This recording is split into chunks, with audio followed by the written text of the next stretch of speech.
Hola, buenas noches. En este viernes 24 de julio les doy la bienvenida a este espacio de TVX que se llama Plataforma y en el cual ustedes todos los días nos acompañan a las 7 de la noche en su plataforma preferida. Así que muchas gracias por estar con nosotros nuevamente. Me pasan el dato que este día está de cumpleaños o estuvo de cumpleaños el presidente de la República, Nayib Bukele, a quien envío un fraternal saludo.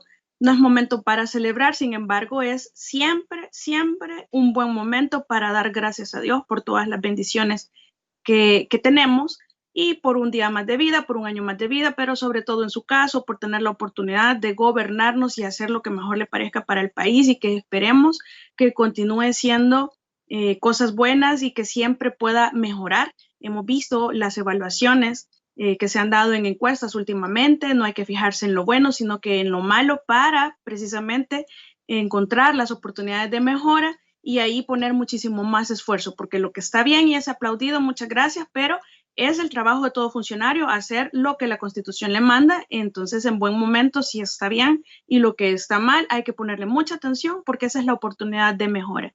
De forma que un saludo para el presidente de la República y esperemos que como todos demos gracias a Dios porque estamos sanos, los que no, recemos y oremos mucho, pidamos mucho dependiendo de la creencia que ustedes tengan, por la salud de todas las personas que están enfermando, las que desgraciadamente están muriendo. Pongamos de nuestra parte para que esta cifra no siga incrementando. Hay bastante irresponsabilidad que debería de ya no estarse dando, ya no deberían de haber bebederos abiertos en las noches de ningún día y reuniéndose, agrupándose, corriendo el riesgo, no tomando las medidas. Es bastante irresponsable cuando tenemos muchas personas que están muriendo y sobre todo de la primera fila en enfrentamiento en esta pandemia. Ya entrados en el tema, bueno, no, todavía no en el tema de esta noche, quiero siempre, como siempre, como todas las noches, nosotros aquí en Plataforma le damos las gracias por sintonizarnos a algunas de las personas.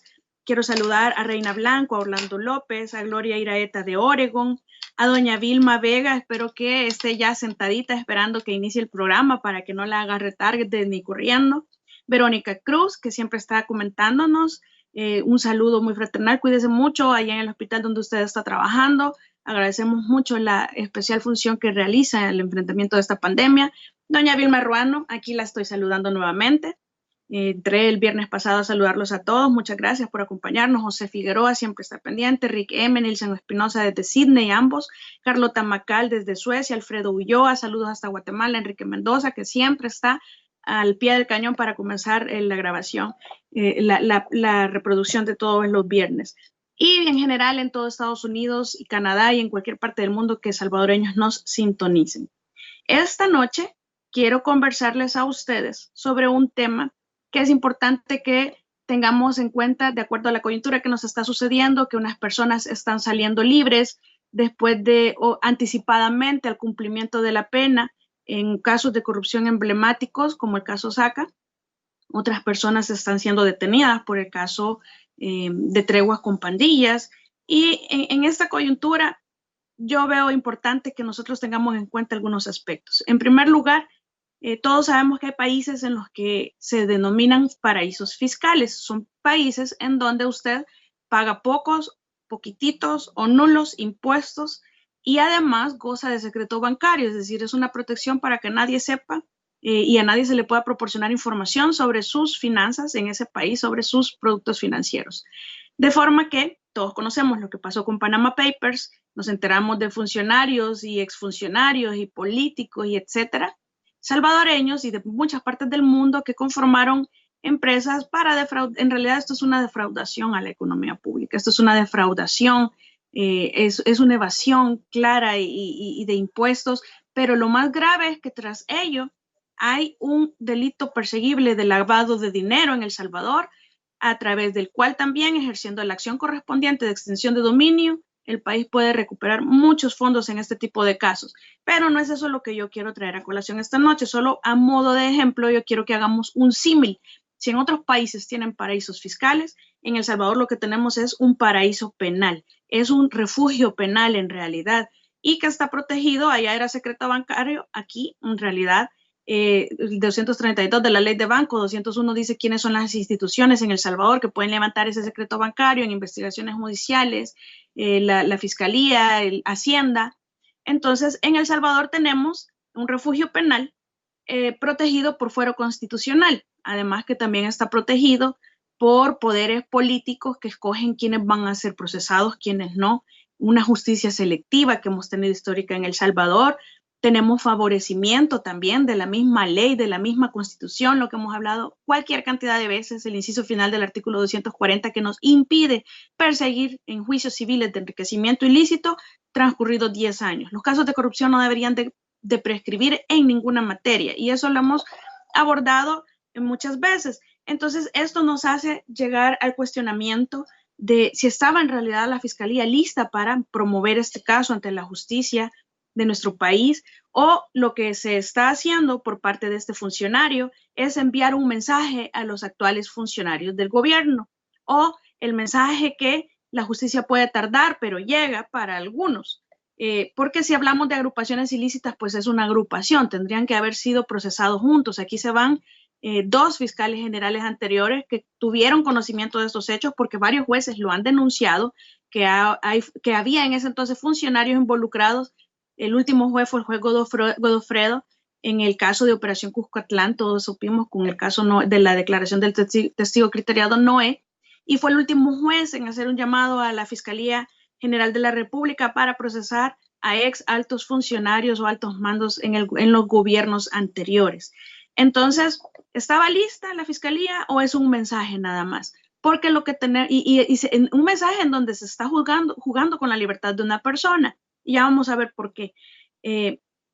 Cuando nosotros como Fiscalía se investiga un caso en sede administrativa, es importantísimo, si nosotros hemos hablado muchas veces de lo importante, de lo valiosa que es la libertad personal física ambulatoria, por redundante que se escuche, de las personas, es el bien jurídico tutelado después de la vida, quizás el segundo más importante, junto a la salud, y entonces nosotros pensamos, ¿se reúnen realmente los requisitos? ¿Se hacen verdaderamente las investigaciones o se tiene la capacidad para llevar y promover casos tan complejos? Porque hay que decirlo, este es un caso bastante complejo.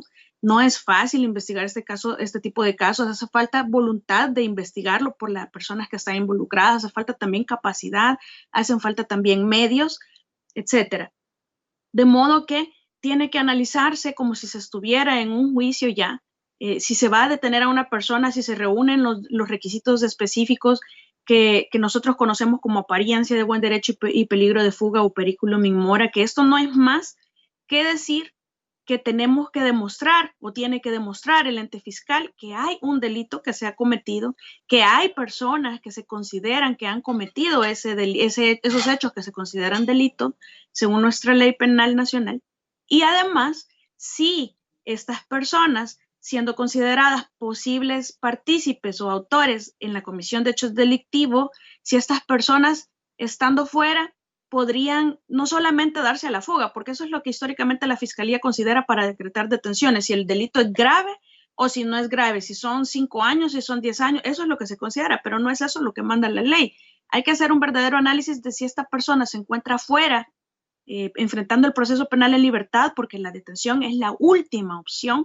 Si estando fuera va a interferir en la investigación, va a interferir en testigos, va a ocultar prueba que quizás el ente fiscal aún no sabe que existe. No solo se trata de que hay delito, que probablemente está involucrada esta persona y que el delito además es grave para girar una orden de detención. Hay que hacer una valoración en realidad importante porque se está jugando con la libertad de las personas y hay una deshumanización al respecto. Al interior de la Fiscalía General de la República hay una falta de capacitación, en realidad se giran muchas órdenes de detenciones que no proceden las detenciones y por eso se caen los casos. Y hay otros muchos casos más en los que sí procede y se cae dentro de los juzgados.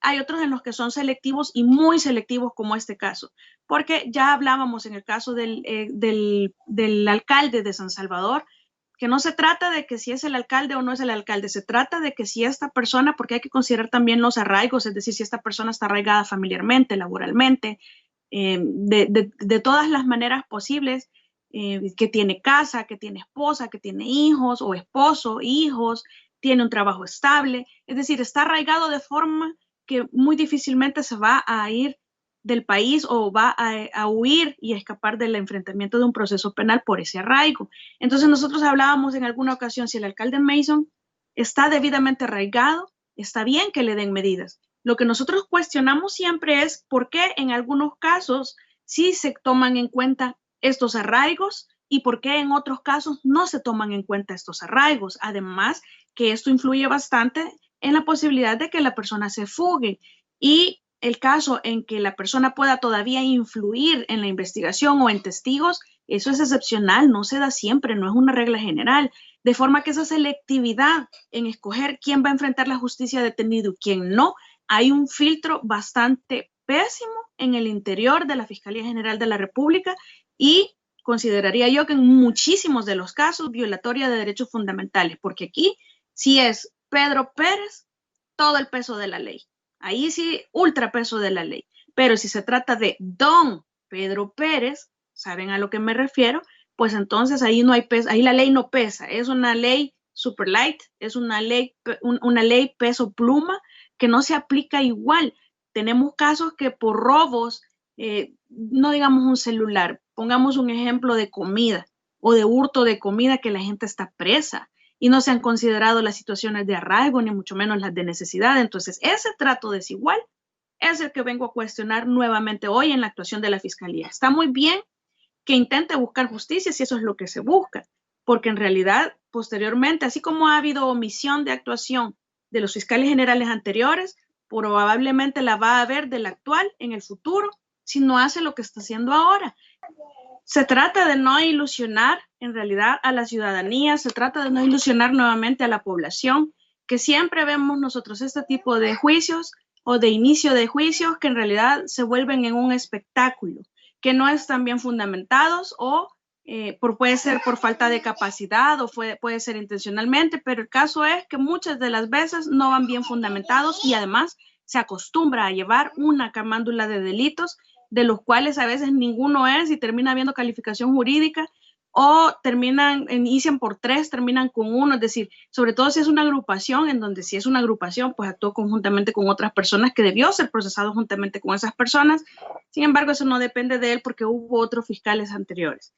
Entonces, ¿qué pasa si pasa el filtro de la Fiscalía General de la República y se inició la causa? Bueno, ya vimos lo que pasó con el fuero en la Asamblea Legislativa. Hay muchísimos casos que los juzgados van y se caen porque en las primeras de cambio no dan las detenciones cuando proceden, aunque en otros casos de menos gravedad y con menos arraigo han otorgado detenciones o con más arraigo, perdón, han otorgado detenciones. Es decir, la justicia selectiva en el país es una realidad muy triste y se da en todos los niveles de un proceso penal y en todas las aristas que ésta pueda desembocar, tanto de asamblea como de fiscalía, como de juzgado, como de órgano judicial.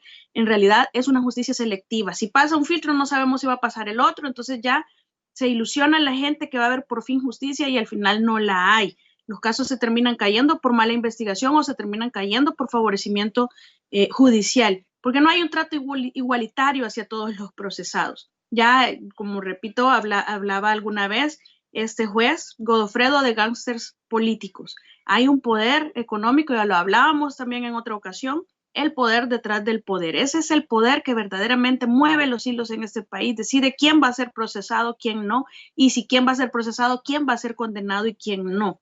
Es muy triste, pero entonces nosotros, ¿qué es lo que podemos sacar de conclusión? Si esto fue un ejemplo nada más, porque en realidad esta persona está siendo utilizada para dar un ejemplo, podría ser el caso, no digo que sea inocente ni tampoco que sea culpable, porque eso se va a determinar en un juicio.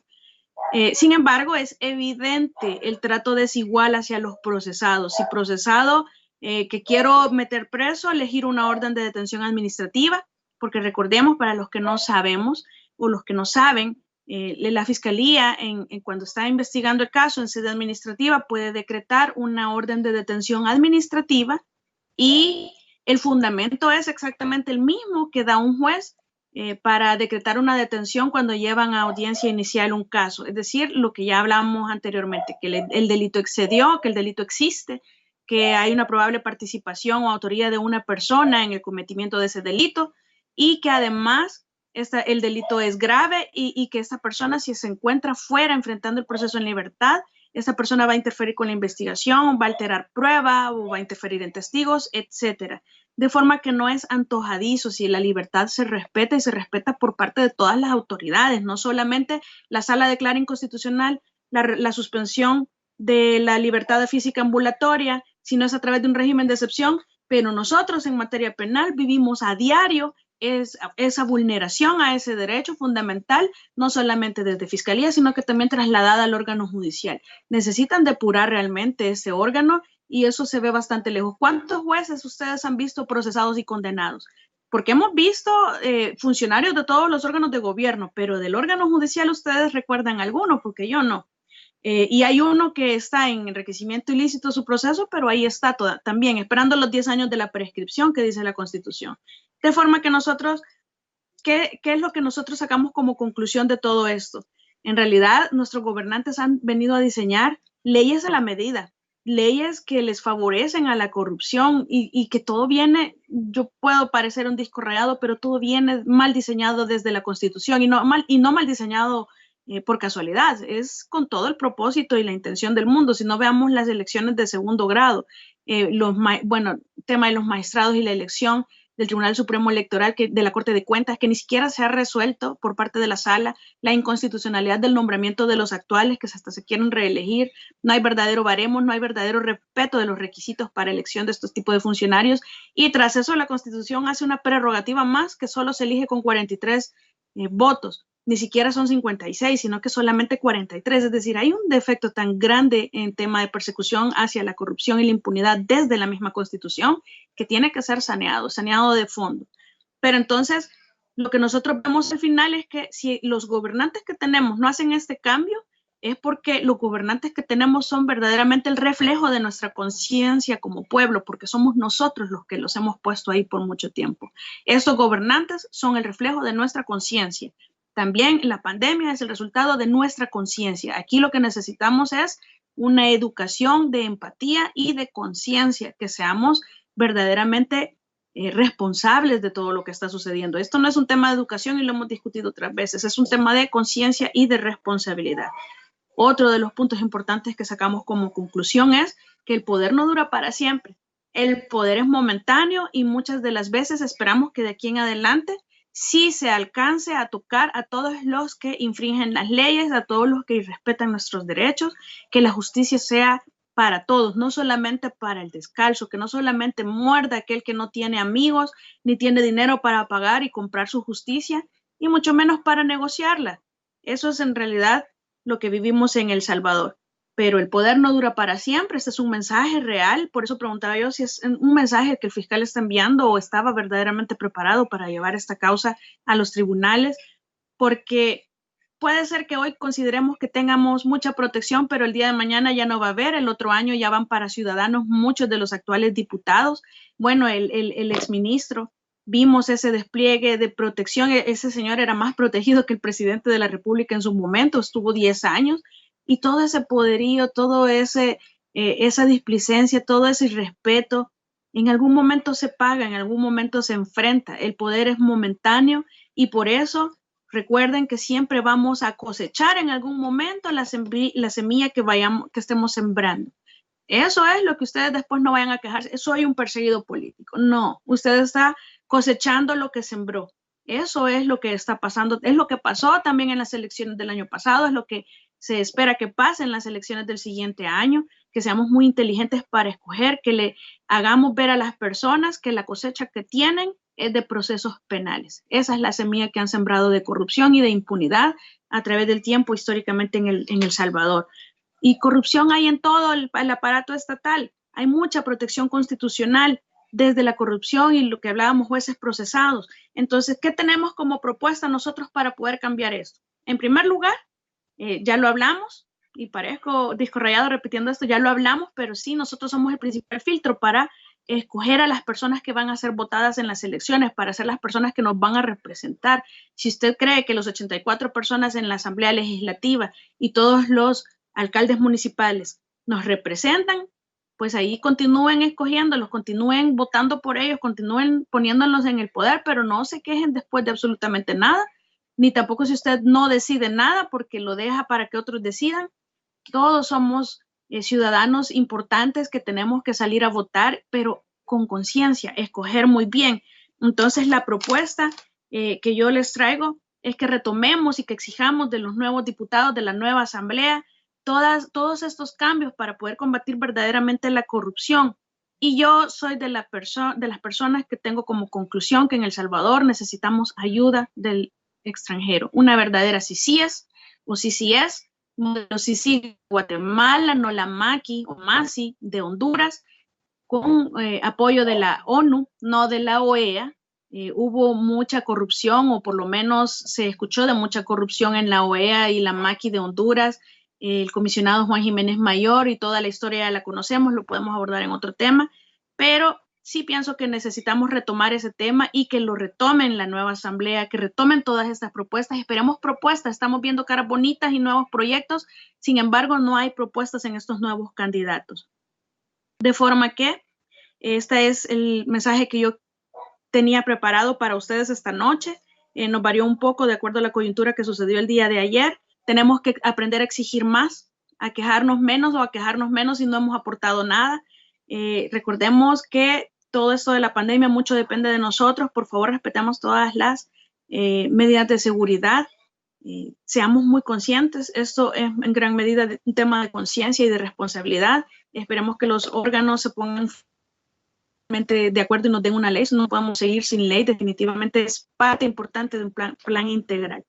Así que si Dios lo permite, nos escuchamos, nos vemos, nos leemos todo lo que ustedes quieren durante la semana y nos vemos aquí a las 7 de la noche el próximo viernes en plataforma de TVX. Un saludo para todos y les deseo muchísima salud.